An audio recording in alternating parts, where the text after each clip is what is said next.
Carrie Fisher would probably be the first to protest that her life was far from tragic.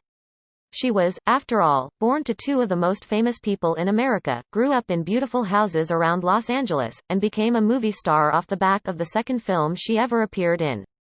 Multiple generations of people grew up idolizing her as feisty Princess Leia, giving her job security in one of the highest-grossing franchises. She was also incredibly witty, writing multiple books and working as a script doctor. There you are again, sitting on the couch, staring at Netflix. You're wondering whether to take a chance on that indie thing with the obscure cover art or just give in to your darker impulses and watch Face Off for the 6th time. Life shouldn't have to be this hard, and we're here to make it just a little easier. From incredible underrated gems to timeless favorites that you haven't thought about in years, we've rounded up the best movies on Netflix right now.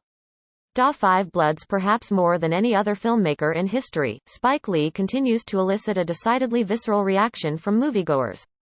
That's very much by design, as Lee's films are specifically meant to not just push buttons, but to push viewers as far out of their emotional comfort zones as possible.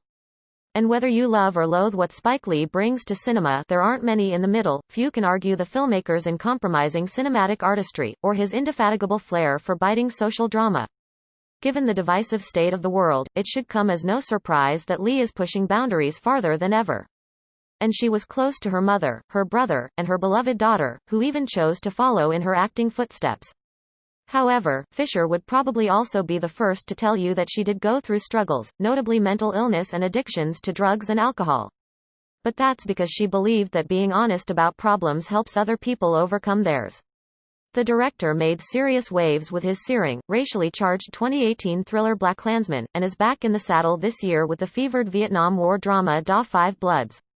Lee's latest follows a group of Vietnam vets who find themselves back in country decades after war's end to bring home the remains of their fallen brother, and the cache of gold they'd stored away during combat.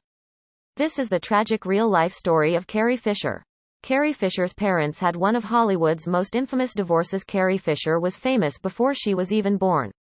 Equal parts anti-war drama and action-packed treasure hunt adventure, Da 5 Bloods explores the men in both timelines as they struggle with fighting and having fought a war for a country that, even decades later, all but refuses to recognize them. Yes, Da 5 Bloods is as politically and socially motivated as any film Spike Lee has ever made. It's also a daring, devastating document of the Black experience that demands to be seen by as many folks as possible.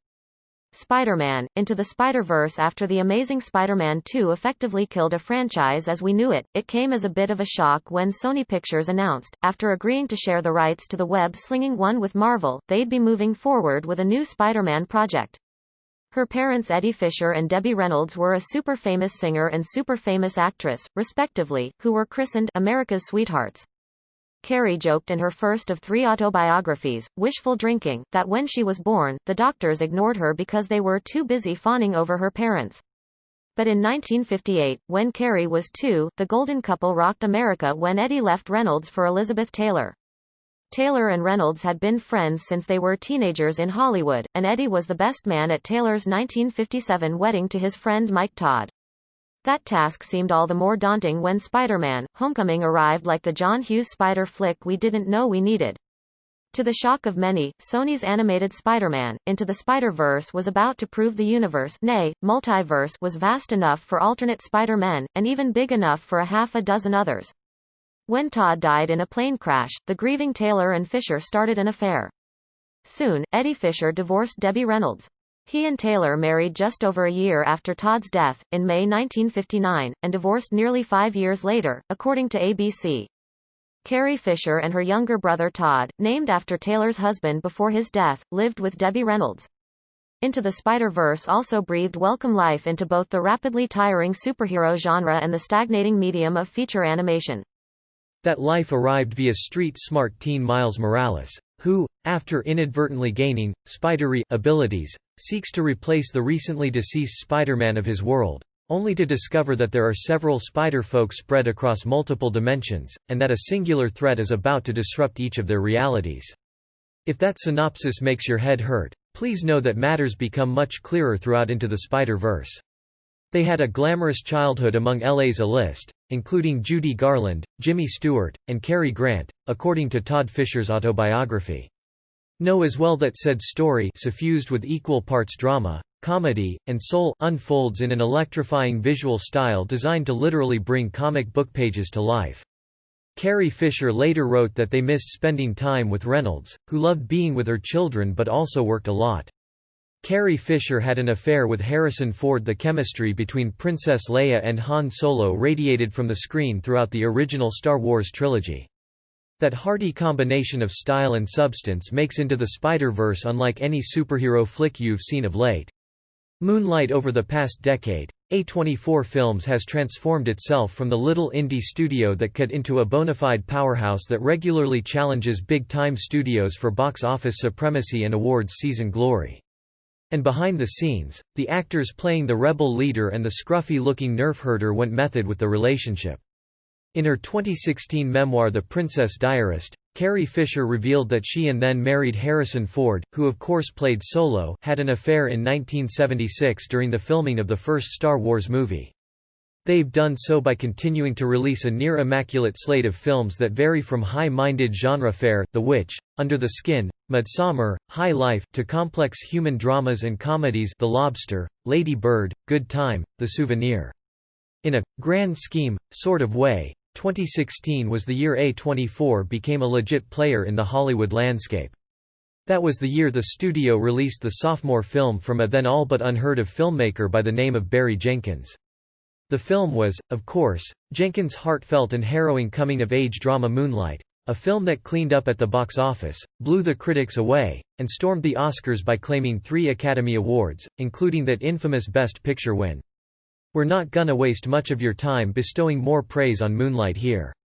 According to Fisher, it kicked off at a birthday party for director George Lucas, when Ford rescued her from a group of crew members who had got 19-year-old Fisher drunk. That's mostly because so much has already been said about the film's dramatic virtue and artistic integrity, there's not much we can add. Ford, who was 33, bundled Fisher into a taxi, they made out, and started an affair that lasted for the rest of the shoot. Fisher also admitted in the book that she'd wanted to have an affair because she felt like it would make her seem like an adult, but that looking back, she was naive and insecure. But just for the record, with its pitch-perfect performances, stylistic mix of hauntingly naturalistic and boldly expressionistic photography, and its awe-inspiring original score, Moonlight is every bit the immaculately executed human drama you've likely heard. If you've yet to experience it for yourself, there's really no time like the present to bask in the lush, lavish glow of Moonlight. Hush shish, hear that. It's the sound of a smart, sexy horror thriller. With a 100% rating on Rotten Tomatoes, 2016's Hush is definitely a movie you can't miss. She developed deeper feelings for Ford, who was, by her account, emotionally aloof. In an interview with GQ after Fisher's death, Ford confirmed that he was pre-warned about the book but never read it. The premise is simple. Maddie, a deaf-mute author, is staying in her isolated house deep in the Alabama woods when a masked killer appears at her window. Fisher told The Guardian, "This is the most personal thing I have written," and her brother Todd Fisher wrote in his memoir that his sister later admitted that she regretted telling the story of the affair. Carrie Fisher was diagnosed with bipolar disorder at 24. Carrie Fisher was a proud advocate for people with mental health disorders. While that concept could easily devolve into another run-of-the-mill suspense flick, Hush has no problem upping the thrill factor with deft camera work, unrelenting suspense, and a truly amazing performance from largely unknown actress Kate Siegel. Without saying a word, Siegel portrays Maddie as strong, capable, and intelligent, a breath of fresh air for a female role in a horror movie. Of course, the sound design in Hush is top-notch. She was diagnosed with bipolar disorder when she was 24, but she told WebMD that it took her 5 years to accept the diagnosis. In her first memoir, 2008's Wishful Drinking, Fisher described bipolar as having a mood system that functions essentially like weather. It has to be. Just as he manipulated our perceptions of reality with 2013's Oculus, director Mike Flanagan here uses Maddie's disability to keep the constant threat of danger looming. It's like I'm not properly insulated, so all the bad and the good ways that you feel, that pours directly into my system unchecked. She explained to WebMD that her bipolar usually manifested in mania, although depression became more common as she got older, especially agitated depression, which she described as, "I was going much faster than everything else around me. You feel out of step with the world." Fisher's characteristic unflinching honesty and humor about her bipolar made her a champion for people who shared her diagnosis. In an advice column for The Guardian published in November 2016, less than a month before her death, Fisher wrote to a reader asking for advice on coming to terms with mental illness. He never gets gimmicky with his portrayal of Maddie's deafness, giving us exactly as much as we need to feel the fear of never knowing what's behind us. It's not always what you hear, it's what you don't hear. Beasts of No Nation. Beasts of No Nation is Netflix's first original feature film. They bought the distribution rights, but didn't actually finance the film, and was released simultaneously in theaters and online.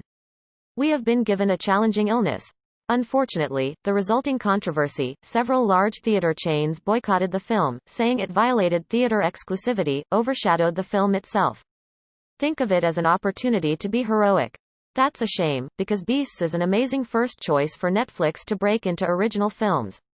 Starring Idris Elba, Prometheus, Thor as a ruthless commander and newcomer Abraham Atta as the boy soldier Agu, Beasts of No Nation is powerful, shockingly real, and heartbreaking in its portrayal of the unspeakable horrors of war.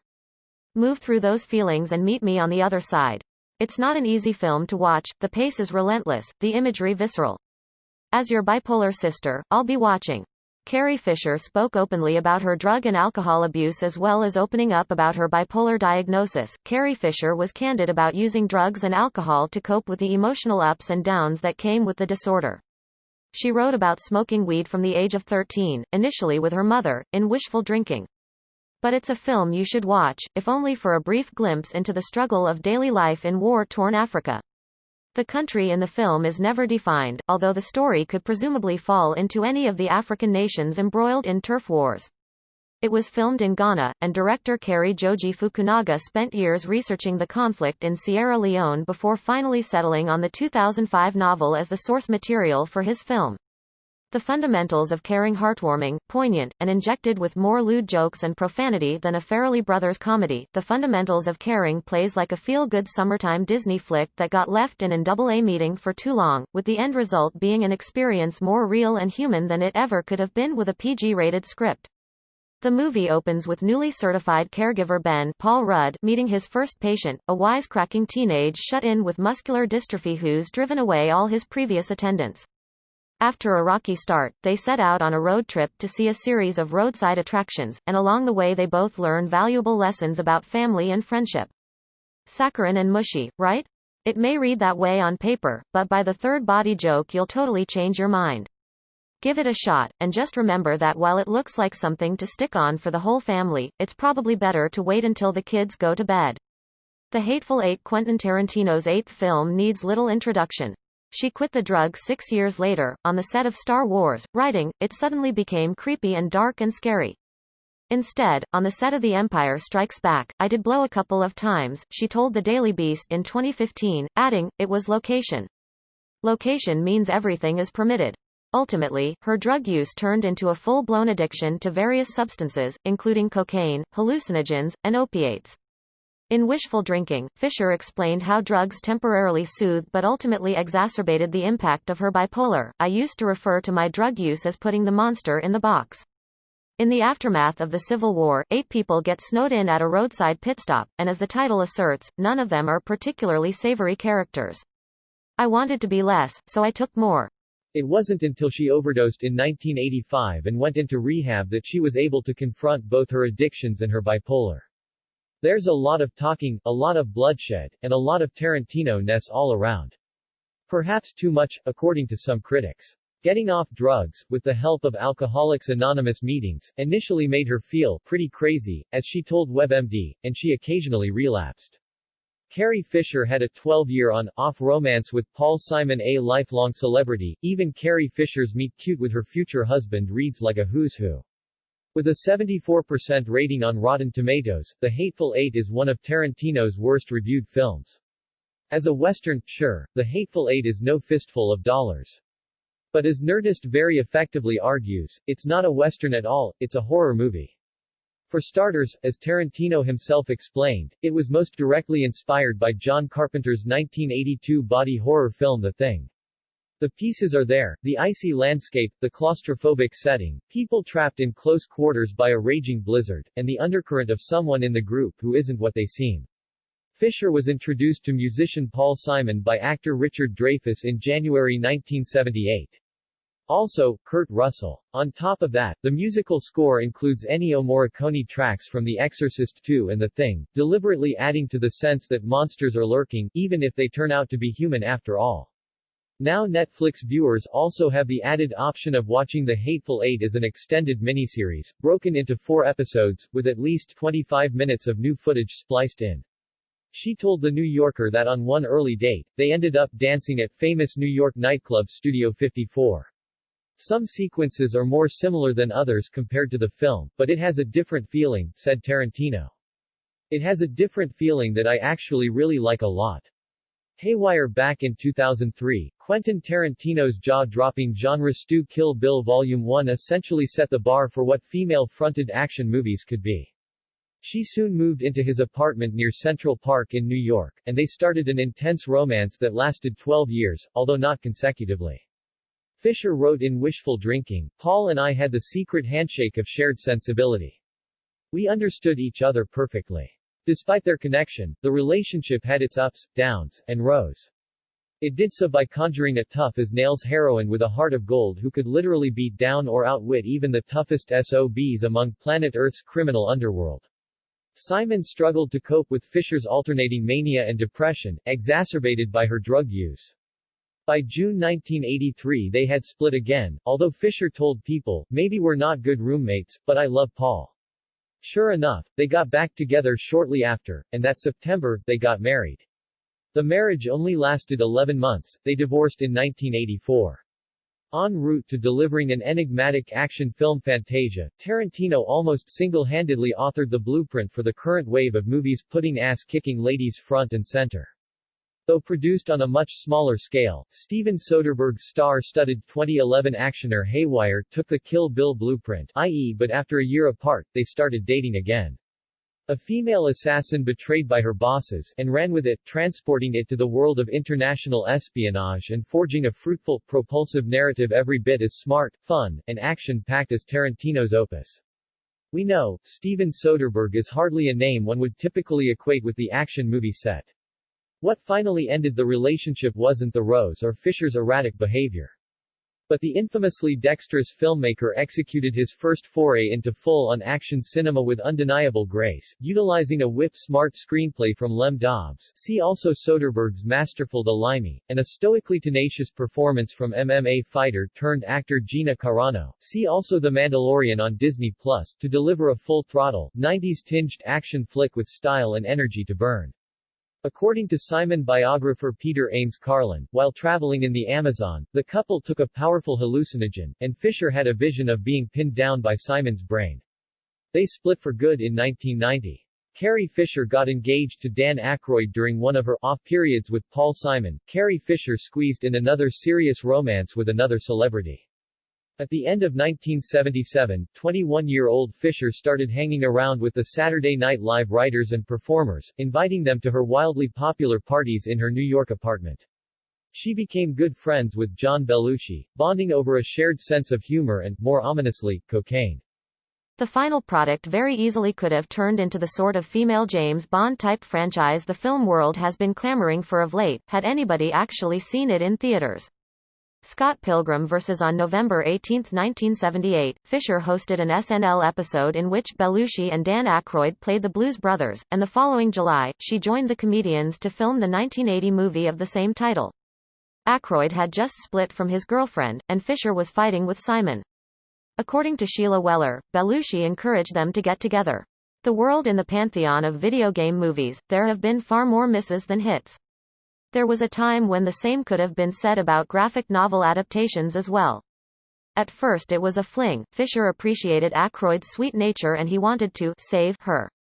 That Scott Pilgrim vs. The World arrived in theaters as both a video game flick and a graphic novel adaptation was reason enough to get excited about it in 2010. That the film was also directed by Edgar Wright, then a burgeoning cult icon hot off the success of Shaun of the Dead and Hot Fuzz, was reason to be downright impatient for the film. Wright delivered the goods with Pilgrim, crafting an action-packed, genre-busting romantic comedy with enough razor-sharp wit and 8-bit charm to claim success on both the video game and adaptation fronts. It also featured a hip young cast including Michael Cera, Mary Elizabeth Winstead, Kieran Culkin, Anna Kendrick, Aubrey Plaza, and Jason Schwartzman, not to mention scene-stealing appearances from future MCU stars Chris Evans and Brie Larson. With that pedigree, and reviews to match, Scott Pilgrim vs. after he literally saved her from choking on a Brussels sprout, the romance got serious. They even got engaged. Aykroyd gave Fisher a sapphire ring. The world seemed destined for box office glory. That didn't happen. In fact, the film was an outright bomb that seemed doomed to claim little more than cult classic status. Luckily, Wright's hipster opus found second life on video, and is now counted amongst the director's best work. But after filming was completed, the relationship fizzled. If you've been sleeping on that fact, now's the time to get into the game. The Endless in 2015, Justin Benson and Aaron Moorhead teamed up to deliver a wildly innovative, Lovecraftian romance about a young man falling in love with a mysterious woman while traveling in Europe. It was called Spring, and despite scoring well with critics, who lauded its genre-bending ambition, not many people actually saw it. Those who did likely discovered Spring on Netflix, where the film eventually garnered its well-deserved cult classic status. Fans of that film were quick to hail Benson and Moorhead as filmmakers to watch, anxiously awaiting the duo's next innovative offering. As Fisher put it to the Chicago Tribune, "But then I got back together with Paul Simon." After her death, Aykroyd wrote a tribute for Empire magazine, calling Fisher one of the most brilliant and hilarious minds of our eon. Carrie Fisher dated Hollywood agent Brian Lord for 3 years in 1990, a week after breaking up with Simon for good. According to Wishful Drinking, Fisher met and started dating Brian Lord, a senior agent at Creative Artists Agency (CAA). They were together for 3 years and had a daughter, Billie Lord, in 1992. A year later, Lord left Fisher for a man named Scott, at least that's the name Fisher referenced in her memoir, but the two remained close. Fisher wrote in Wishful Drinking, "Brian took such good care of me that I thought, this guy will make a good father. And I was right, he made a great father, and he still does." In October 2016, Lord married his longtime boyfriend Bruce Bozzi in the Beverly Hills courthouse. It arrived in The Endless, another critically acclaimed, mind-bending genre mashup that finds Benson and Moorhead following a similarly grounded, slow-burning dramatic approach to horror, sci-fi tropes while expanding their cinematic palette in ways their genre peers have yet to dare. This go-round, Benson and Moorhead spin a complex tale of two brothers who make the fateful decision to revisit the alien death cult they managed to escape in their youth. Billie has credited Brian with providing stability that the mostly wonderful life she had with her mother often lacked. That's all the synopsis you're gonna get from us, because part of the Endless narrative magic is uncovering the film's unnerving existential mysteries for yourself. Just know that whatever you think you know as the film untangles its intricately woven web, you're probably wrong. That's a good thing, by the way, and further proof that The Endless is almost certain to cement Benson and Moorhead as two of the most daring genre, cult filmmakers of this generation. Hold the Dark. Over the past decade, Jeremy Saulnier has gone from the little-known writer-director behind the kooky, no-budget cult favorite Murder Party into a bona fide indie auteur.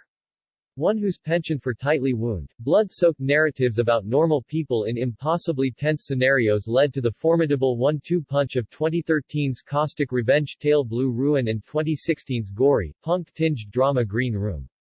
Those films worked because Saulnier had all but unfettered creative control over each. He gets home at the same time every day, and we eat dinner together, we do homework together. Saulnier found even more freedom with Netflix when he set his sights on the unforgiving Alaskan wilderness to shoot Hold the Dark, and it's a big reason his latest opus is one of his best offerings to date. Adapted from William Giraldi's novel of the same name, Hold the Dark follows a tracker, wilderness writer, Jeffrey Wright, called to an isolated Alaskan village to hunt down a pack of wolves who may have killed a local boy, and he quickly finds nothing is quite what it seems in the eerily secretive community. At Mom's it was like, let's put Christmas lights in the palm trees at 2 a.m., she told Town and Country in 2017. Carrie Fisher struggled with her legacy as Princess Leia. There aren't many movies that have the kind of cultural impact that Star Wars did. We wouldn't dream of spoiling those secrets, just know that, as a mystery, Hold the Dark unfolds under an icy cloud of ambiguity, but those who stick with Saulnier's harrowing journey will find a bold, fiery beast of a tale about loss, regret, lust, and vengeance that functions simultaneously as existential mystery, survival drama, and straight-up slasher.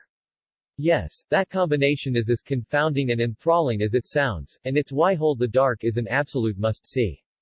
When it all some filmmakers revel in the bombast of Hollywood, but over the years, indie auteur Joe Swanberg has eschewed those stupefying reveries in service of crafting incisive micro-budget features of all genres, winning a fiercely loyal fanbase along the way. But at 19 years old, Carrie Fisher went from the kind of fame that comes with being the child of two megastars to being a megastar in her own right. Fisher's brother Todd told Variety, "It took Carrie about decade or two to embrace that she and Princess Leia were one and that her fans were kind of like an extended family." In The Princess Diarist, Fisher wrote about the weirdness of meeting fans who've known who she is their whole lives and talk to her like she's an old friend. She also had to deal with constantly seeing photos of her 19-year-old self, complete with hair buns, that she doesn't remember being taken.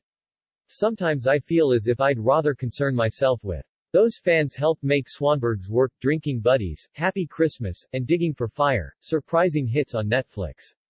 Almost anything. But as it happens I've spent the lion's share of my life." It seemed natural, then, that the streaming giant would invest in Swanberg's vision. They did so by producing his mostly marvelous anthology series Easy, then went all in by greenlighting Swanberg's latest feature, Win It All. Netflix's filmmaker-friendly approach proved an excellent match for Swanberg's fiercely independent style. Win It All finds the director re-teaming with Jake Johnson to deliver the hilarious tale of Eddie Garrett, a charismatic Chicagoan with a crippling gambling addiction. "Being as much myself as Princess Leia, wishing she'd finally just go away and leave me to be myself alone, but then wondering who I'd be without her," Fisher wrote. Ultimately, she embraced her connection to Leia, telling Time Out in 2014, "By this age, it would be ridiculous if I had a problem with it." Carrie Fisher was constantly bullied to lose weight. When Carrie Fisher was cast in Star Wars, the production team asked the already slim actress to lose even more weight.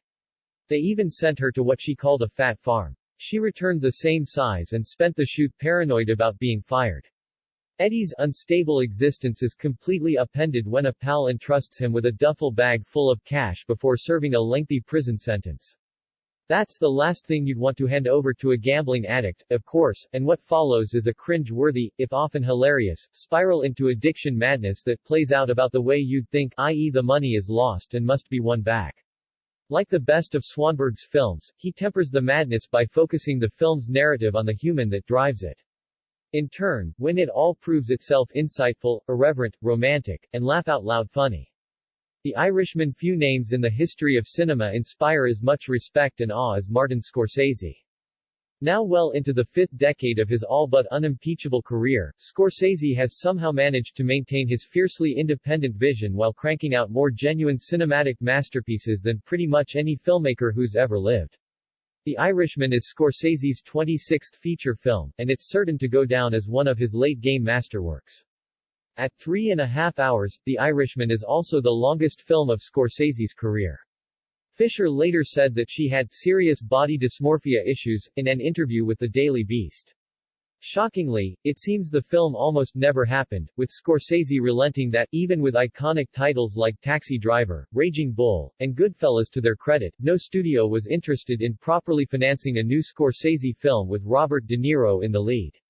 Luckily, Netflix jumped at the chance to add the latest Martin Scorsese picture to their in-house catalog.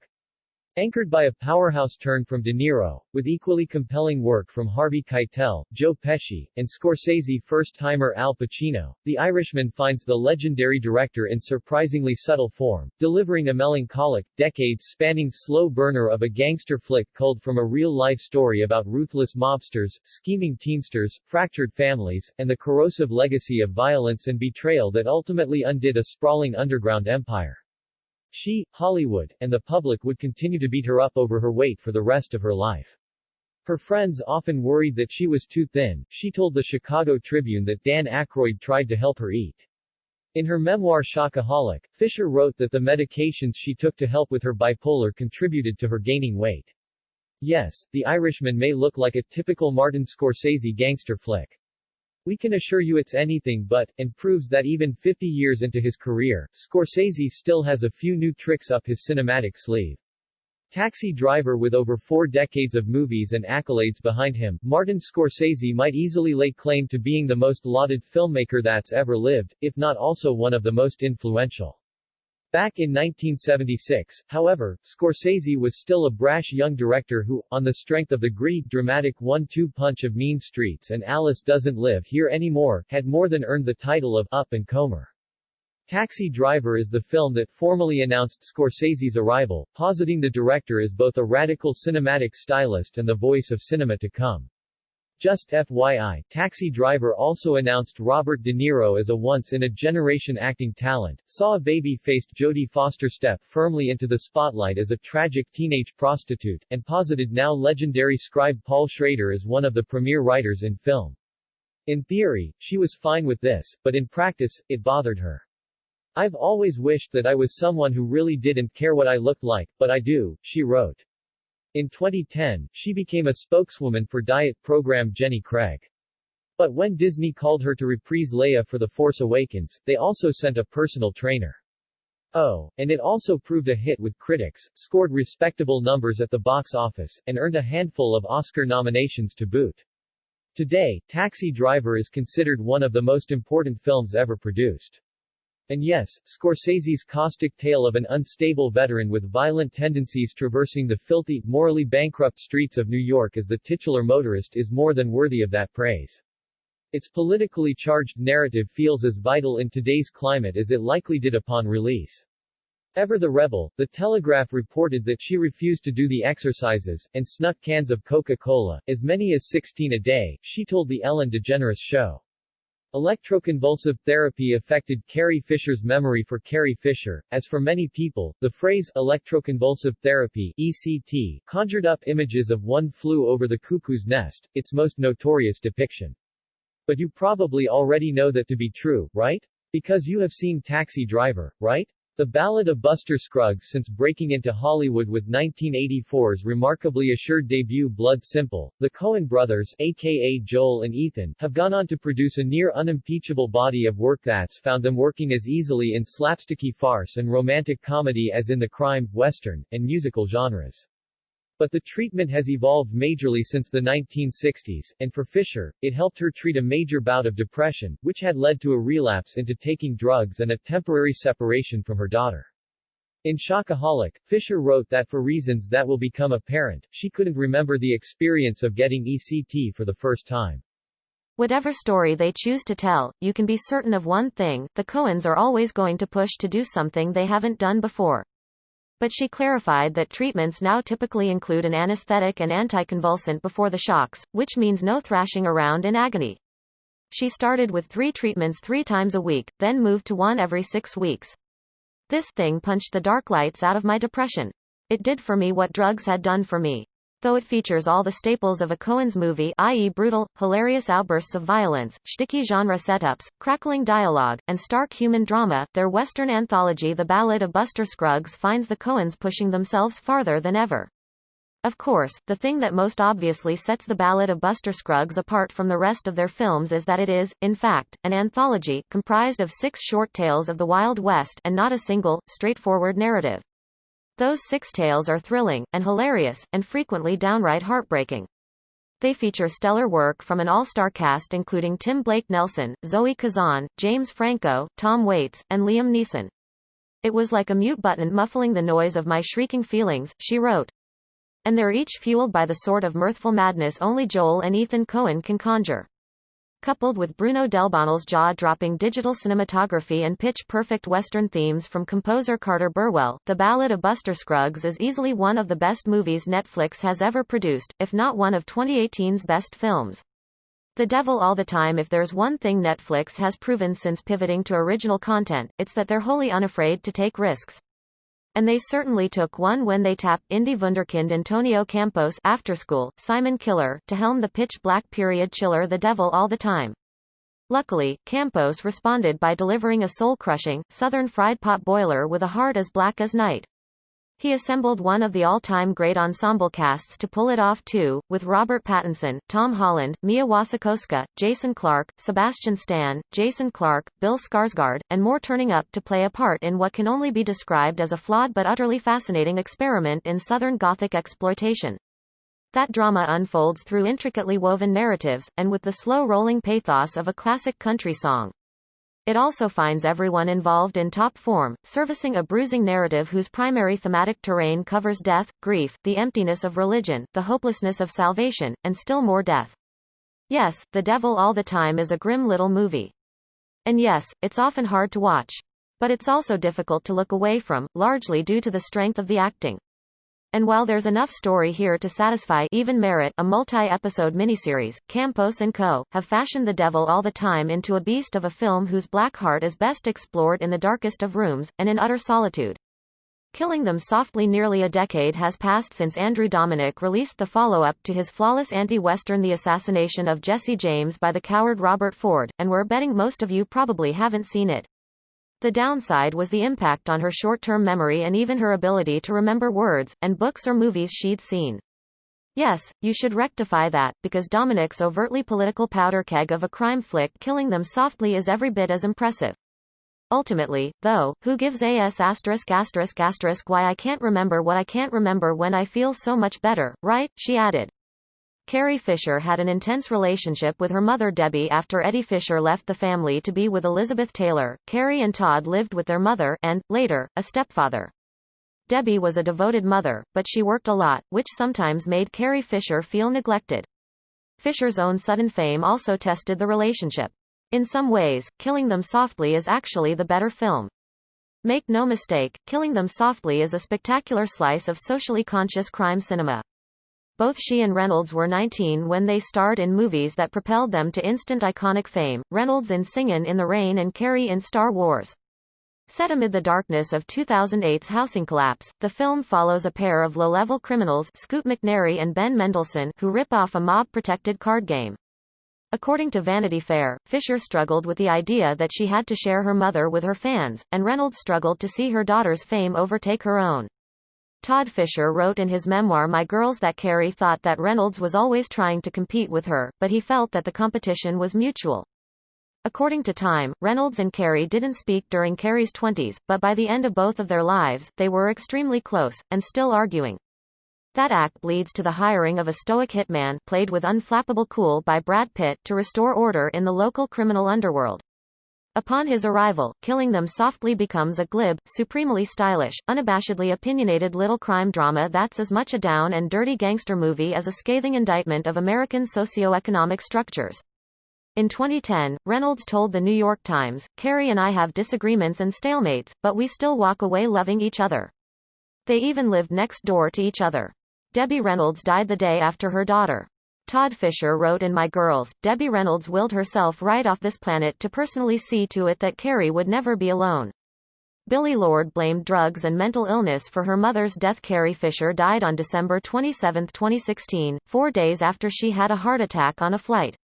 It also features a bravura supporting turn from the late, great James Gandolfini, and one of the all-time greatest final lines in movie history. Don't believe us? It's high time to find out for yourself. The Death of Stalin. If you've been to the movies in the past decade, you're well aware there's been a fairly noticeable comedy drought at the Cineplex. Debbie Reynolds died the next day of a stroke. In fact, prior to the release of Armando Iannucci's venomous, laugh-out-loud historical dramedy The Death of Stalin, we really couldn't recall the last time we'd seen a genuinely great comedy film. To be clear, The Death of Stalin is inarguably a great comedy, one that continues to eclipse all comedic comers even 2 years after it left theaters in terms of savage wit, outlandish language, and socio-political savvy. Of course, if you're among the viewers who stumbled blindly into Iannucci's latest pitch-perfect political farce, see also 2009's In the Loop, and HBO's Veep, you already know it's the sort of rapid-fire laugh riot that all but demands repeat viewings because you simply cannot take in every immaculately written one-liner, calculatingly cockeyed performance, or scrupulously executed set-piece in a single viewing. In June 2017, The Guardian reported that the just-released coroner's report stated that the official cause of Fisher's death was sleep apnea, in which air can't get into the lungs during sleep or unconsciousness. We'd even posit you couldn't catch them all in 3 or 4 screenings. In addition, tests showed that Fisher's blood contained traces of cocaine, heroin, morphine, and MDMA, although it wasn't clear whether these had contributed to her death. Fisher had been open about the fact she had occasionally relapsed into drug use after getting sober. Her daughter Billie Lourd issued a statement to People in response, writing, "My mom battled drug addiction and mental illness her entire life. The good news is you'll find something different to love and laugh hysterically at no matter how many times you watch The Death of Stalin. She ultimately died of it. Lord added that Fisher was purposefully open in all of her work about the social stigmas surrounding these diseases, and that she'd want her death to encourage people to be open about their struggles. Billie Lourd is making her own mark in the acting world. Fittingly, Lourd's first acting role was in The Force Awakens, as the Rebel Alliance's Lieutenant Connix. She had a scene-stealing turn as Gigi in Booksmart, minion Sadie Swenson in Scream Queens, and multiple characters in American Horror Story. She told Town and Country that Carrie Fisher supported her in her own unique way, saying, "Shut up, you're great in this." And with each new viewing, the film's acerbic, utterly absorbing, politically charged narrative fueled by shrewdly astute work from a very English-speaking ensemble cast including Steve Buscemi, Jeffrey Tambor, Jason Isaacs, and Andrea Riseborough carries as much dramatic weight as it does on the first. There Will Be Blood. Few actors have cast as long a shadow over their craft as Daniel Day-Lewis. Have faith in yourself. No, that's not because the actor stands a full 6 feet 2 inches in stature.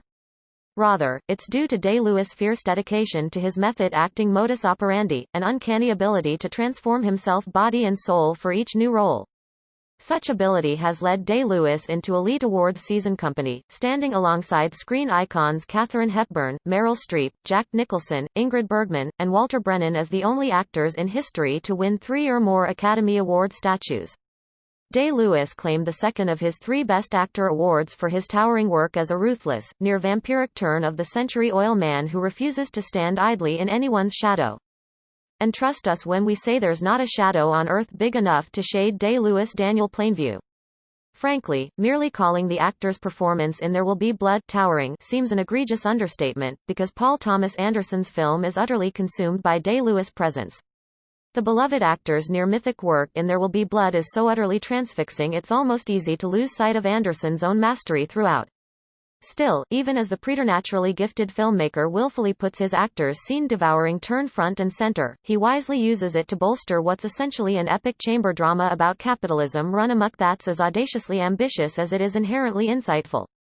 One that may well feature career work from both actor and director. Shadow. Hong Kong-based auteur Zhang Yimou has long been one of the most electrifying and respected filmmakers in the world. He's earned that adoration by delivering a steady stream of historical epics fueled as much by dazzling visual artistry as they are by deeply human stories of noble warriors. Among Yimou's best-known titles are 1991's Oscar-nominated Raise the Red Lantern, 2002's Jet Li starring Hero, 2004's spectacular House of Flying Daggers, and 2006's jaw-dropping Curse of the Golden Flower. Hopefully you've seen at least one of Zhang Yimou's wuxia wonders over the years. But if you're looking for a gateway into the martial arts madness of Zhang Yimou's fantastical cinematic oeuvre, look no further than the director's tragically overlooked masterpiece, 2019's Shadow. Set during China's Three Kingdoms era 220-280 AD, Shadow follows the tale of an impetuous king, a brilliant commander, his life Shadow, and a pair of noble women searching for their rightful place in a war-torn world that has little room for them. At the center of Shadow's narrative is a ruthless battle over a desirable walled city. But that's all we'll say of the plot of Shadow, because the plot, for all its political and personal intrigue, isn't really the point. Rather, we'd encourage you to simply sit back and marvel at the film's awe-inspiring photography, mind-boggling set pieces, and sweeping musical flourishes. And hey, if you get swept up in Shadow's Shakespearean narrative twists along the way, all the better. The invitation: there are horror movies that shock you with jump scares and blood splatter, and those that burrow into your brain, festering there like a pestilence primed to ravage you body and soul. If you've already ventured into the unholy dinner party drama of Karen Kusama's The Invitation, you know which side of that horror movie coin it lands on. You also know it's not entirely fair to classify Kusama's nightmarishly elegant study of grief as a horror film at all. For those of you who haven't stepped into the fray, know that The Invitation starts out ominously, with an on-edge young couple en route to a dinner party. Turns out the host of the part is the man's ex-wife, and that the marriage dissolved in the wake of a loss neither has fully recovered from. Things only get more dire from there. And from that tautest of setups, Kusama takes a cool, calculating pace, milking a narrative built for a slow, soulful burn while guiding the apocalyptic action headlong toward a shocking final act as surprising as it is inevitable. Of that final act, we'll say nothing more, mostly because a lot of you will see the madness coming. That's sort of the point, of course, and no matter how full-on slasher flick Kusama and company make things, at its core, The Invitation is meant to be a raw nerve-styled character study about loss and soul-choking grief. And in humanizing, without rationalizing, the inherent insanity, The Invitation manages to creep us out in ways most horror movies cannot fathom. The master. Though he's been working steadily behind the camera for over 20 years, Paul Thomas Anderson has delivered just 8 feature films to his rabid fanbase. While those fans likely couldn't pick just one of those films as their favorite, the man who made them appears to have less trouble choosing. No, Anderson's favorite PTA movie is not his breakout film Boogie Nights. Nor is it either of his semi-iconic collaborations with Daniel Day-Lewis in There Will Be Blood and Phantom Thread. It's not even that startlingly effective Adam Sandler flick Punch Drunk Love. No, of the 8 masterworks Anderson has released to date, his own favorite is apparently the brilliant, and too oft overlooked, 2012 pseudo-cult drama The Master. Now, if you've seen this Joaquin Phoenix, Philip Seymour Hoffman, Amy Adams starrer, you already know why. If haven't, well, there's much to adore within the fragile framework of the haunting, emotionally raw character study that is The Master. The film follows Phoenix's irascible and psychologically unsettled World War II vet Freddy as he drifts aimlessly through post-war life. Fortunes seem to change for Freddy when he meets a charismatic guru, Hoffman, spearheading a spiritual movement. From there, Anderson and co. guide the master through a twisted tale of fractured humanity and shifting power dynamics that teeters effortlessly between the weird, the sexual, the horrific, and the metaphysical. In the mix, Anderson draws career best work from Phoenix, Hoffman, and Adams, and delivers a film more than worthy of adoration from the man who conjured it. Good time. Those of you who were keeping track of the recent awards season madness in Hollywood probably heard a lot about a bracingly original little Adam Sandler thriller being egregiously snubbed by the Academy Awards. It was called Uncut Gems, it was directed by up-and-coming indie ingenues the Safdie brothers, and it was undeniably one of the best films of 2019. Sadly, Uncut Gems was not the first masterwork from the Safdies to be unjustly ignored by the Academy. In fact, some might even say that their 2017 offering Good Time is the better film, and that its star should have been a shoe-in for the Best Actor award that year. That actor was none other than former teen heartthrob, current indie film all-star, and future Batman Robert Pattinson. And if you've seen the white-knuckle thrill ride that is Good Time, you already know how transcendent his work is in the film. If not, we'd urge you to crawl down the gritty, neon-drenched rabbit hole that is Good Time as soon as possible. Yes, the film is anchored by one of the finest performances of Pattinson's young career, but it's also a taut, propulsive, wholly engrossing New York crime drama that doesn't just riff on the genre as much as it completely reinvents it, so much so that Good Time feels as vital a slice of NY crime cinema as Scorsese's Taxi Driver, or Abel Ferrara's Bad Lieutenant. And please understand, we do not make those comparisons lightly. Roma. It's easy to forget now, as they seemingly release a dozen new movies every week, but Netflix has only been in the business of producing original films for a few years. They began their cinematic journey in 2015 with what they hoped would be an awards season contender in their harrowing and heartbreaking child soldier drama Beasts of No Nation, and the ensuing years have seen the streaming giant working with some of the biggest names in movies. Not surprisingly, their awards season presence has grown exponentially. Netflix broke through in 2018 with a foreign-language film that earned a staggering 10 Oscar nominations, emerging as an early frontrunner to win Best Picture. That breakthrough came when they greenlighted an intensely personal passion project from cinematic visionary Alfonso Cuarón, titled simply Roma, after the Mexico City neighborhood he was raised in. Not only did Cuarón write, direct, produce, and shoot Roma, in glorious black and white, the film's year-long study of a maid caring for a middle-class family amid the politically turbulent 1970s is culled from the director's own memories of his youth. It unfolds less as a straightforward narrative than a vivid collection of moments, each viewed through fractured lens of time and memory. Through that lens, Cuarón delivers a hushed, deeply emotional cinematic journey of an unconventional family in transition. This is one journey you'll not soon forget. Fargo. It's hard to imagine, but Joel and Ethan Coen, aka the Coen Bros, were once just a couple of ambitiously offbeat filmmakers trying to catch a break.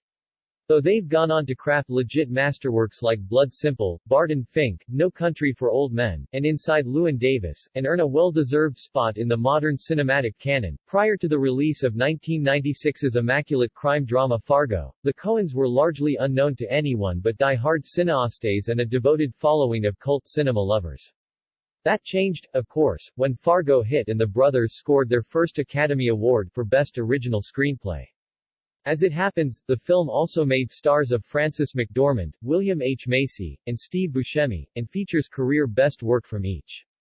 Set in the titular Midwestern region, though mostly in Minneapolis and Brainerd, Minnesota, amid a frost-bitten winter landscape, Fargo tells the story of one man's tragically misguided attempt to make some quick cash, the violently bungling men he hires to help, and the true-hearted sheriff who eventually cracks the case. That synopsis is obviously a dramatic oversimplification, because Fargo is as intricately woven as Hitchcock's best efforts. It's also screamingly funny, brutally violent, utterly heartbreaking, and wickedly insightful in ways Hitchcock never even dreamed. Remarkably, the film also manages to somehow be both vehemently nihilistic and endlessly hopeful, often in the same moment. Simply put, Fargo is a perfect film. And if you don't already know that, it's high time you found out. Marriage Story. Over the past few years, Netflix has transformed itself from a streaming juggernaut with a penchant for producing compelling, smaller-scaled passion projects to a legit industry powerhouse whose artist-friendly approach has drawn talents like the Coen bros. The Ballad of Buster Scruggs, Alfonso Cuarón, Roma, and Steven Soderbergh, High Flying Bird, into the fold. Along the way, they've also become regular awards season players who've seen their films take home an armful of Oscar gold of late. Just FYI, with Martin Scorsese's sprawling gangster epic The Irishman in play, Netflix may well take home their first Best Picture statue this year. But the streamer also has a bit of a dark horse contender on its hands in the guise of Noah Baumbach's harrowing relationship dramedy Marriage Story. If nothing else, you can be certain that Marriage Story stars Adam Driver and Scarlett Johansson will be among the frontrunners for the Best Actor and Actress awards come Oscar night. Point of fact, Baumbach's latest actually led the pack in terms of nominations at this year's Golden Globes, with Driver and Johansson both landing nods for their performances. And yes, the duo more than earns the praise they've been receiving since Marriage Story made its debut on Netflix. We're not gonna waste much breath trying to convince you that Marriage Story is worth your time, because you either adore what Noah Baumbach brings to cinema or you don't. Burning. If you've been paying any attention to the international film landscape over the past 2 decades or so, you've likely noticed that South Korea has become a major player on the market, with filmmakers delivering a wave of movies as artistically ambitious as they are deeply disturbing. You probably noticed Chong Dong-lee's name listed as director on many of those films as well, even if he works with far less frequency than many of his contemporaries. A full 8 years passed between Lee's harrowing Alzheimer's drama Poetry and 2018's Burning. Given the director's near-flawless track record, it's no surprise that Burning was well worth the wait. If you've yet to experience Lee's latest simmering slow burner, you should know it's adapted from a short story by iconic Japanese scribe Haruki Murakami, and that it follows the tale of a directionless young man whose meandering existence is upended by the reappearance of a woman he knew in his youth. That life is further impacted by the arrival of a wealthy, enigmatic young businessman, a never-better Stephen Yoon, with an eye on the woman. If you're thinking that setup makes Burning sound like a run-of-the-mill love triangle drama, you're gonna need to think again. From that simple setup, Lee and his cast spin a cryptic, propulsive little thriller that revels in ambiguities and moral quandaries, and one that barrels ever so slowly towards a heart-stopping finale that's certain to haunt your memory well after the credits roll. Snowpiercer. Since breaking onto the international film scene with the potent 1-2 punch of 2000's Barking Dogs Never Bite and 2003's Memories of Murder, South Korean auteur Bong Joon-ho has become one of the most respected filmmakers working today. That's because in the years since, he's put together one of the most adventurous filmographies cinema has ever seen. The director continued to surprise when, on the heels of his kaiju-styled romp The Host, and a deeply personal crime drama in Mother, he adapted a little-known graphic novel for his follow-up, which also marked his English-language debut.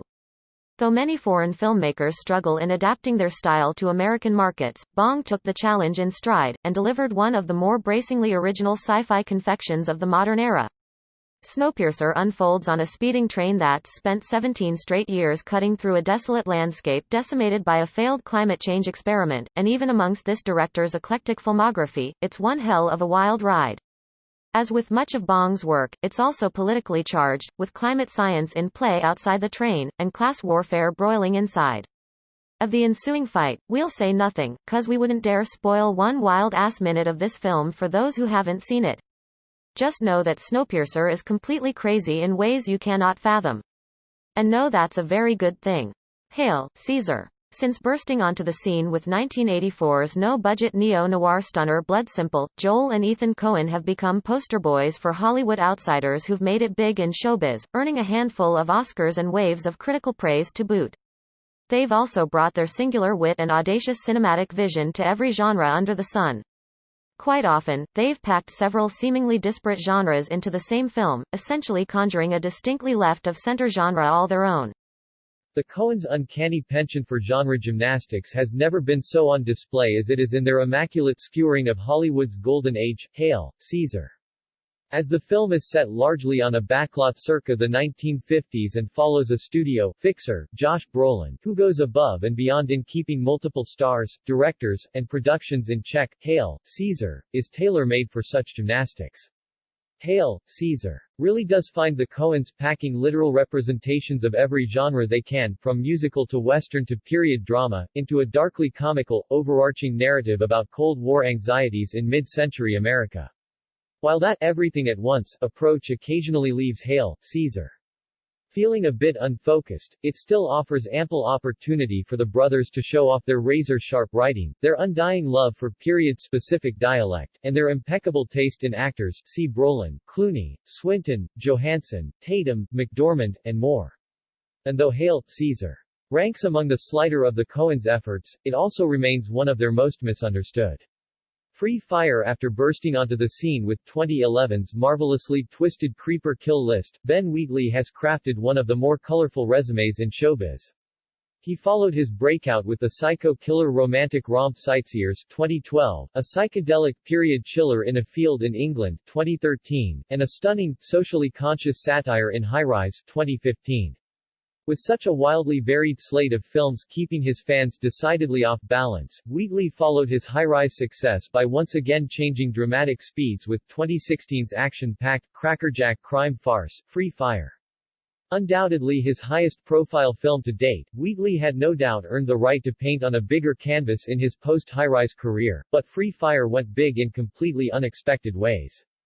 To clarify that last statement, Wheatley didn't just go big with Free Fire, he went absolutely crazy, casting an impressive slate of not quite A-listers, Brie Larson, Charlton Copley, Armie Hammer, Jack Rayner, and Cillian Murphy among them, and throwing them into a viper pit of a narrative that finds an arms deal gone wrong in ways that really have to be seen to be believed. Know that the entirety of Free Fire's 90-minute runtime unfolds in the dusty confines of an isolated warehouse, and finds a balls-to-the-wall gunfight unfolding between the feuding parties. With boxes of artillery and ammunition handy, that fight gets every bit as wild as you'd think, and makes for one of the more deliriously brutal, cool, hilarious cinematic confections of recent years. The Autopsy of Jane Doe genre fans are currently entrenched in a veritable golden age of horror cinema. So much so that it seems like every single week, a brainy new genre confection is hitting theaters to rave reviews and box office conquest. Of course, that kind of success has led to an inevitable oversaturation of horror flicks in the theatrical market. And that means that every year there's a black-hearted diamond or two unfairly lost in the rough. One of the more egregiously overlooked gems of late has to be Andre Overdal's 2016 pseudo-haunted house chiller The Autopsy of Jane Doe. If you recognize Overdal's name, it's likely because you saw his 2010 found-footage masterpiece Trollhunter. If you're wondering why you never heard about The Autopsy of Jane Doe, well, the film received virtually no promotion from distributors en route to its theatrical release and was all but ignored by audiences in theaters. Luckily, Overdal's atmospheric creeper has garnered legit cult classic status via streaming platforms. So if you've yet to experience the morbid delights within The Autopsy of Jane Doe, there's no time like the present. Don't worry, we wouldn't dare spoil a single monstrous moment of it for you. Just know that The Autopsy of Jane Doe, part haunting procedural mystery and part gory, ghoulish fright fest, is very much centered around the gruesome titular act, that Overdal makes marvelous use of the film's grim, single location, and that nothing can quite prepare you for the grisly mystery unfolding within. Pride and Prejudice. Hollywood has a bit of a checkered history when it comes to adapting books into movies, even more so when producers are working with truly iconic works of literature. But every once in a while the stars align, and a film arrives every bit as infatuating as the masterpiece which inspired it. Joe Wright's rapturous 2005 adaptation of Jane Austen's Pride and Prejudice is one of those rarities. And while few would claim Wright did, or even could, improve upon Austen's beloved tale of a fiercely independent woman falling against her will for a stubbornly proud, obscenely wealthy man, most would agree Wright at least matched the amatory energy and socially incisive vigor of Austen's original. Wright was aided mightily by a richly nuanced screenplay from Deborah Mogich that's steadfastly faithful to Austen's work, even as it both condenses and expands upon the themes within. Wright bolsters that whip-smart scripting by conjuring breathtaking, starkly naturalistic visuals that enhance the already amorous mood Pride and Prejudice's narrative so fervently radiates. Dazzling as the behind-the-camera contributions on Pride and Prejudice are, Keira Knightley and Matthew Macfadyen are the stars of the show here, with the duo's simmering chemistry setting the screen ablaze throughout. So strong are their performances that they almost overshadow the work of the film's absurdly impressive supporting cast, which includes Rosamund Pike, Gone Girl, Carey Mulligan, Drive, Kelly Reilly, Yellowstone, and Donald Sutherland, who probably should have won every award under the sun for his turn as the head of the Bennett household. The hater. If cinema is meant to act as a sort of mirror for the world in which we live, then Jan Komasaw clearly believes we should all be very, very afraid. Of course, even a cursory glance at the news these days would be enough to confirm as much. But with his latest film The Hater, Oscar-nominated director Komasaw casts a solid argument that the toxic dumpster fire we call social media is ground zero for the woes of the modern world. Actually, that may not be entirely accurate. Komasaw no doubt has a big bone to pick with the perilously enabling nature of social platforms, but with The Hater he's taking as much aim as the vapid humans who spend their lives trolling said platforms in hopes of making a name for themselves, or of breaking the spirits of those who already have. Relative newcomer Maciej Muzialowski portrays Tomas, the titular troll at the heart of Kosama's The Hater. The disgraced law student is something of a Travis Bickle, see Taxi Driver, or Patrick Bateman, see American Psycho, which means he's a nihilistic sociopath whose ascent to vitriolic villainy may or may not simply be a result of the times in which he lives. In case we haven't been crystal clear, Jan Komasaw is extremely wary of the times, and with The Hater, he delivers a haunting portrait of a world as ready to eat itself alive as it is eager to beg for seconds. Poltergeist. Every generation of moviegoers seem to have at least one flick that served as ground zero for sleepless, nightmare-plagued evenings. And for kids who came of age in the early 80s, that movie is almost certainly Tobe Hooper's Poltergeist. Actually, we'd wager there were more than a few adults who had trouble sleeping after experiencing the unholy haunted house terrors Hooper unleashed in just his third feature film. Before we go further, we'll go ahead and take a moment to acknowledge those rumors that Steven Spielberg, who co-wrote and produced Poltergeist, actually directed the bulk of the film. Yes, there are stories about the behind-the-scenes maneuvering that went down, but the truth is, Poltergeist is so bloody fantastic it doesn't really matter. And even if Spielberg took the reins at some point in production, Poltergeist still feels like a near-perfect melding of Hooper's grindhouse sensibilities and Spielberg's pop-culture panache. As far as the plot of the film goes, Poltergeist is a full-blown suburban nightmare that finds a loving young family moving into their dream home, only to be tormented by increasingly ill-tempered spirits. If you've seen Poltergeist, you know how twisted matters get from there.